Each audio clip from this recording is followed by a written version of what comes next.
Hello, welcome back to Too Many Books. My name is Sean, and today we have a Curious King unboxing. What an insane weekend for book deliveries.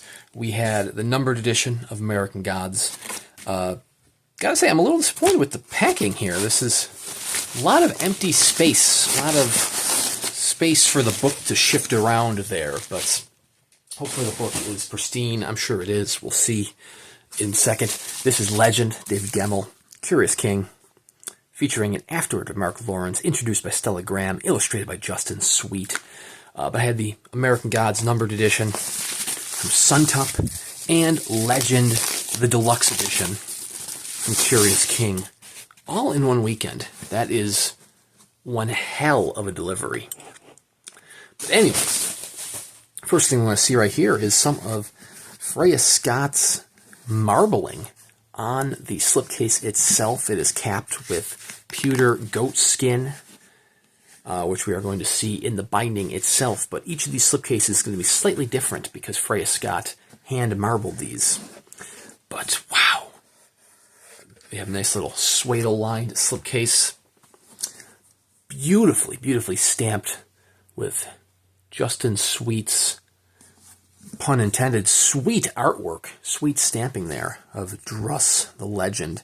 I mean, you will see some slight imperfections in the goat skin. That is just, natural for, the actual method itself. And we have, of course, our top edge stain with little flecks in it. Just artistically done. Beautiful end papers from Justin Sweet. The signature page is in the front of these ones here. So this being the deluxe edition, this was limited to 200 deluxe copies. Mine is number 42, signed by Stella Graham, Mark Lawrence, and Justin Sweet. This is printed on Munkin Rough Cream paper, 120 grams per square meter, by hand-and-eye letterpress, Phil Bell. Hand-bound by the artisanal binders at Ludlow Bookbinders. Just wow. Stella Graham is David's widow. Obviously, David Gemmell not alive to see this edition in its full glory. Now, this is first of a series, but my understanding is that this title does serve almost as a standalone by itself. So I don't believe there are any intentions for Anthony to continue the series. He had intended this as just a standalone, and it works as a standalone, so all is well. These beautiful tipped-in full-color plates featuring Justin Sweet's artwork. Nice multicolor stamping on the letterpress printing. I will read this forward before diving into the title itself.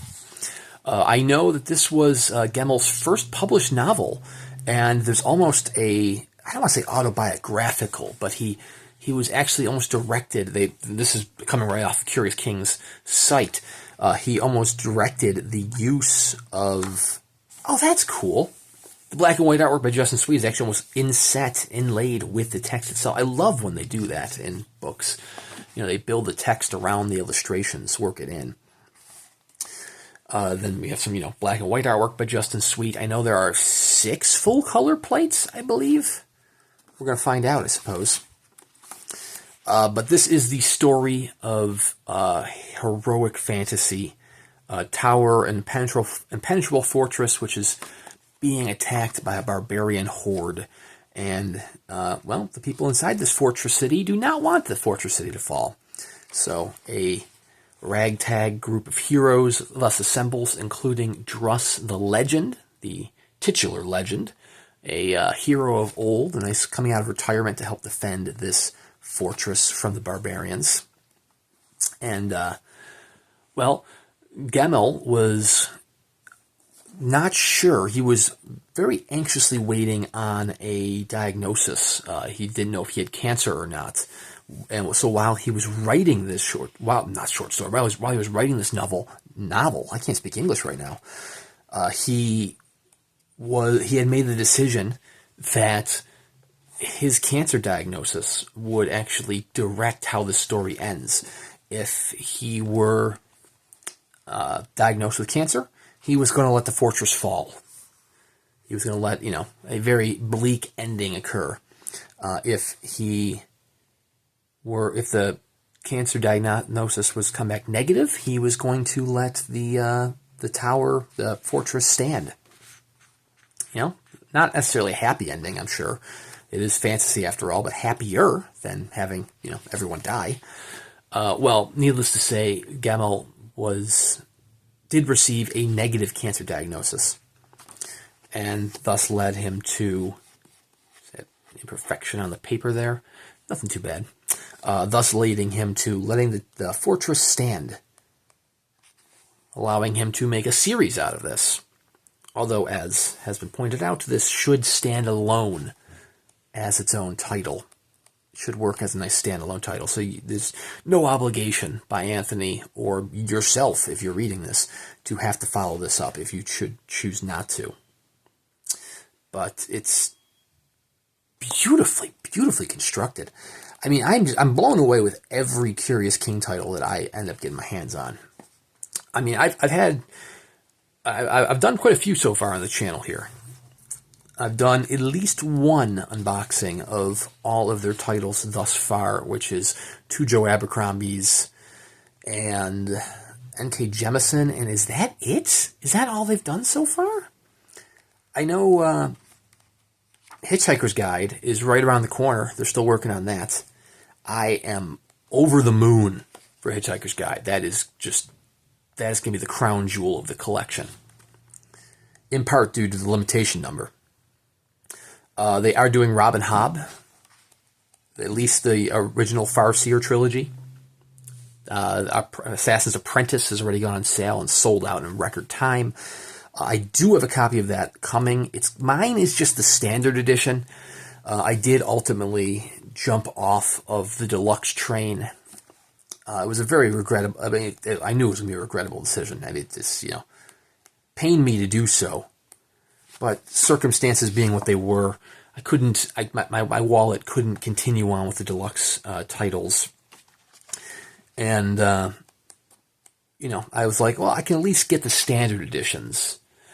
And at least I have some comfort in that the standard editions come with dust jackets that are exclusive to the standard editions. They're not tipped into these deluxe or lettered editions, which is, I know, a sore spot for a lot of the deluxe collectors, myself included, because, I mean, if you've seen those First Law dust jackets, you want those included. So me not wanting to miss out on artwork,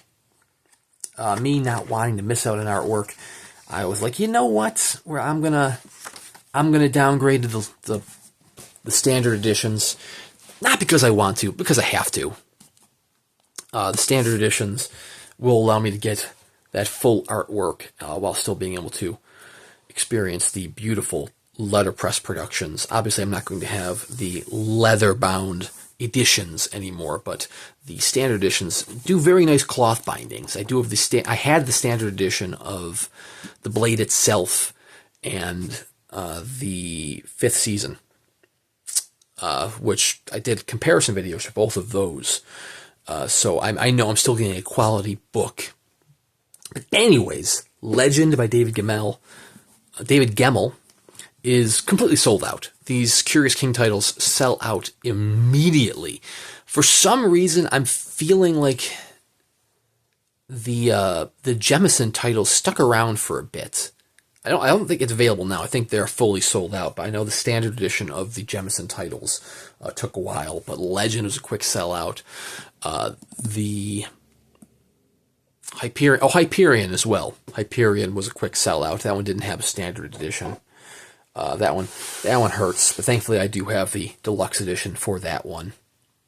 And I do have the standard edition coming forward for Assassin's Apprentice.